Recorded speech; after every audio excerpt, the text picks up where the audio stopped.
We are going to present the Woodstock Festival. First, I will explain what the festival is and everything that happened, and then Sarah will present the stories of 3 people who made it to Woodstock. So Woodstock was a 3-day music festival from August 15 to August 18, 1969, which might be the most famous festival ever held. Where did Woodstock take place?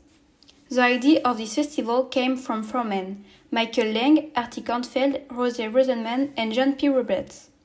Initially, they decided that the festival would take place at Outward Mile Industrial Park in Wallkill in New York. However, town residents immediately opposed the project and the town board decided to ban the concert from happening. Fortunately, Max Yasgur, a dairy farmer, agreed to let the festival take place on part of his land in the town of Bethel in New York. The 4 organizers jumped at the chance and paid his asking price. Why has Woodstock become a free festival? Originally, tickets for the 3 days events cost $18 in advance and $20 at the gate. Roughly 186,000 advance tickets were sold.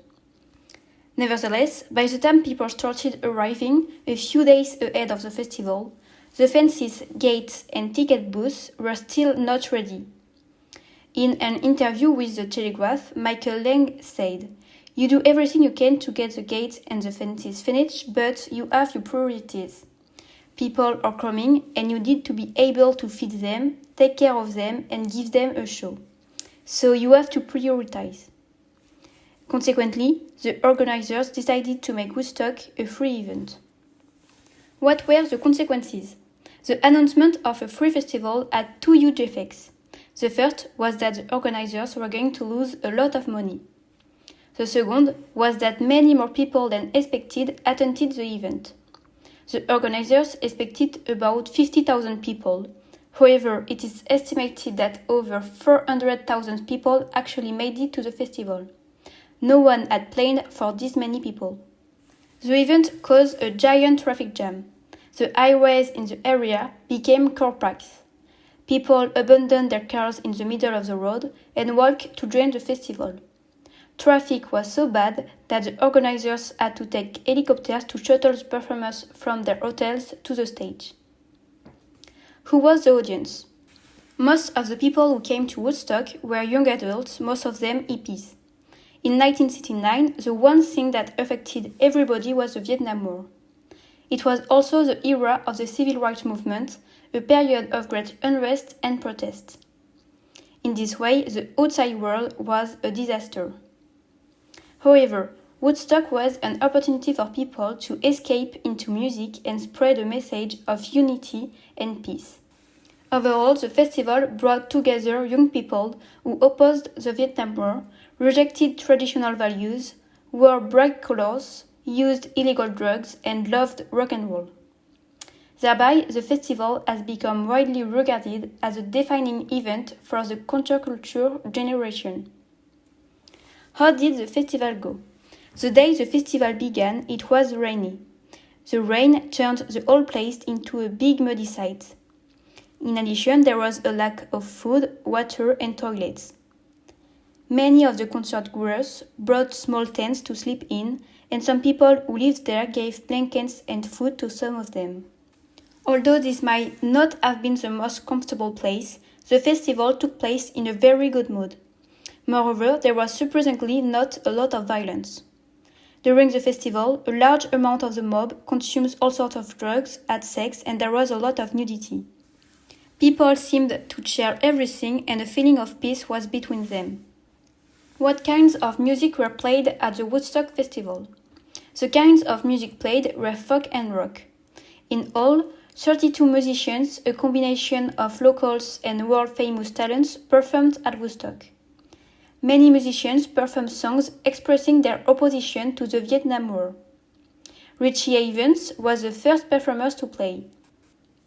His appearance at Woodstock was a major turning point in his career.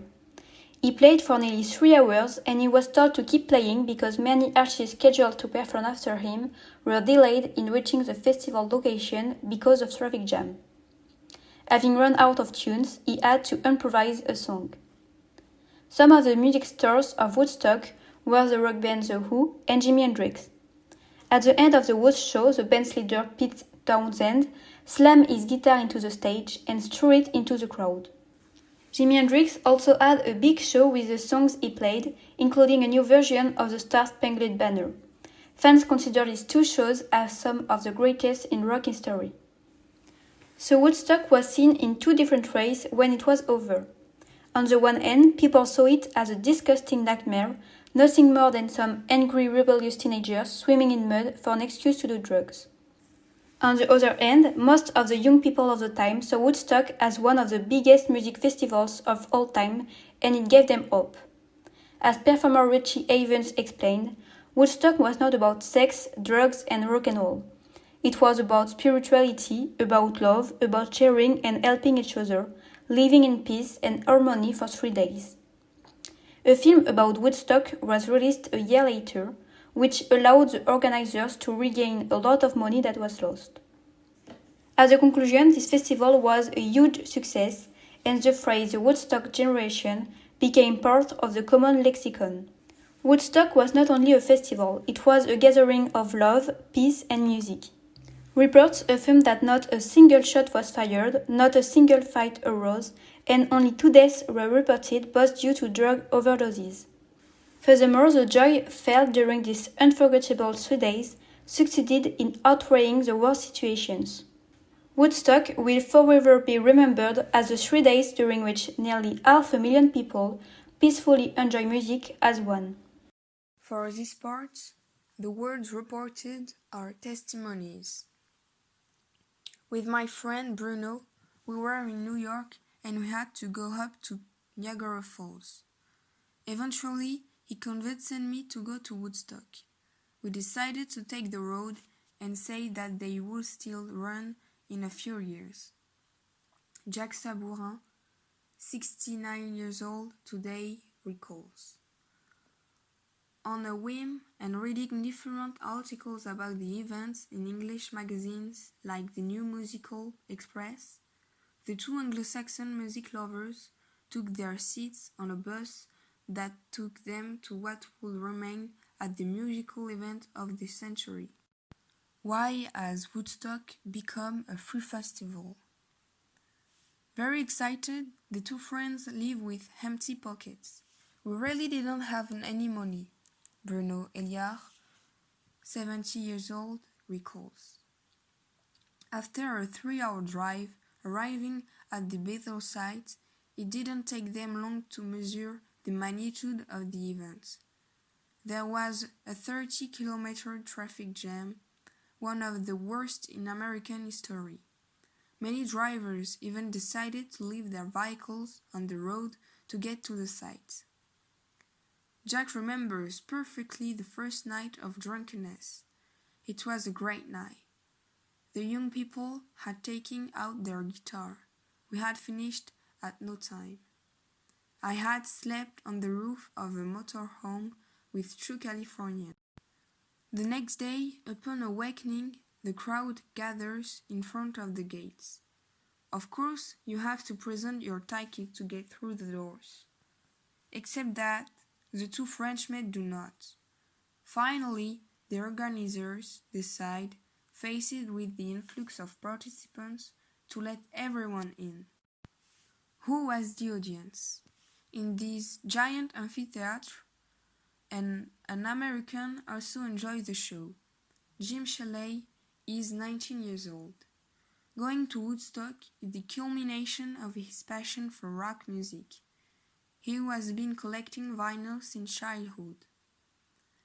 Beyond the music, one thing marking him. I was very surprised by our number. When I say we, I mean these young people who are opposed to war, to Nixon, to the great institution that we thought were corrupt, to the police. Finally, a revolution was not as crazy an idea as it seemed. At home, we were alone. There, thousands.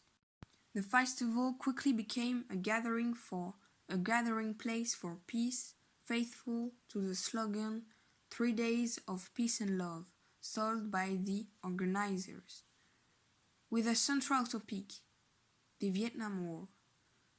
We could immediately see the discontent of the youth in the face of the war.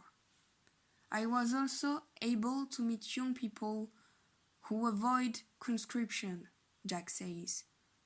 Jim, on the other hand, believed that there has never been a question of a political rally. It was the ideology of the participant that gave that direction. How did the festival go? Woodstock also meant drugs, in the middle of flower power and LSD rule. The drug dealers passed through the ranks like people selling ice cream at the cinema, Jack says as a joke. Bruno remembers the incredible smell of marijuana coming from the site. The three of them say it's. Unlike a large part of the participants, they had chosen to live these moments in all sobriety. For 3 days, the rain significantly degraded the muddy terrain. Many of the participants decided to play them for slides. For the two Frenchmen, it made the stay a little more difficult. As we had come without preparing anything, we slept under the stars and in the mud, Bruno recalls. What kinds of music were played at the Woodstock Festival? For Bruno, it is difficult to distinguish one performance more than another. He prefers to salute the good organization of the event. Despite the unusual place, the sound quality was incredibly good. It did not slice. Given the challenge, I take my hat off to them. Conclusion. From this event, the three men retain only a few material traces. Jim Shirley kept his tickets and numerous photos, which he agreed to lend to the Figaro. But the essence of the memories remains only engraved in their memories.